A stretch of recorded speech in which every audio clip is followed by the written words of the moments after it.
দেখতে পাচ্ছেন, এই মুহূর্তে দেখতে পাচ্ছেন কল্যাণ বন্দ্যোপাধ্যায় তিনি কিন্তু আহত হয়েছেন।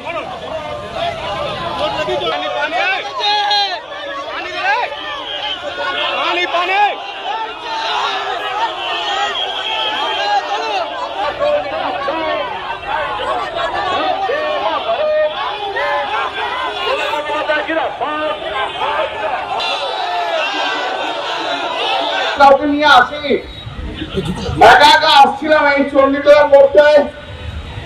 বিজেপির লোকেরা চিৎকার করে গালাগাল দিয়ে মাথায় দূর থেকে ঢিলকি বল বড় নিউজ বল ছুড়েছে। আমি বুঝতে পারছি না, আমার মাথা দিয়ে রক্ত বেরোচ্ছে।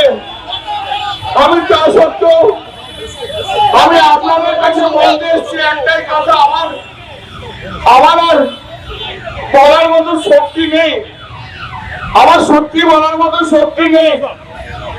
আপনারা বাংলার মানুষ, আপনারা চণ্ডীতলার মানুষ, আপনারাই বিচার করবেন যে এই যে গুন্ডাগর্দি করছে, এই যে এমপিদের দিয়ে মারছে, এটা কি ঠিক হচ্ছে? এখানে কোনো জনরোষ টনরোষ নেই। 7-8 জন লোক মিলে বিজেপির 10 জন গেরুয়া ফেটটি ভেঙে আমাদের আগেকার সব কর্মীদের মারধর করছিল, আর এখনো আমাকে পর্যন্ত ছাড়েনি। কৌশিকের মুখ ফাটিয়ে দিয়েছে।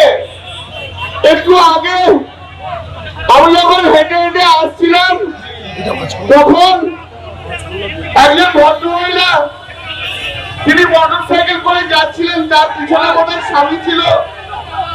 রাস্তায় নেমে আমাকে বললো, দাদা আমাদের প্রচন্ড মেরেছে বিজেপির লোকজন।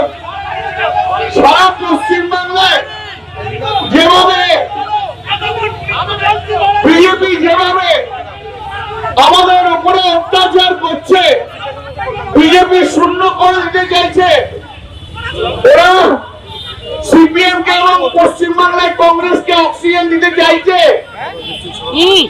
আমি আপনাদের কাছে আমি আবার এই মাইকের মাধ্যম দিয়ে আমি সারা বাংলার মানুষকে একটা জিনিসই বলতে চাই যে আপনারা এই কর্মকে সমর্থন করছেন তো ওদের, ওরা যেভাবে বিরোধীদের মারধর করছে, এমপি কে দেখলে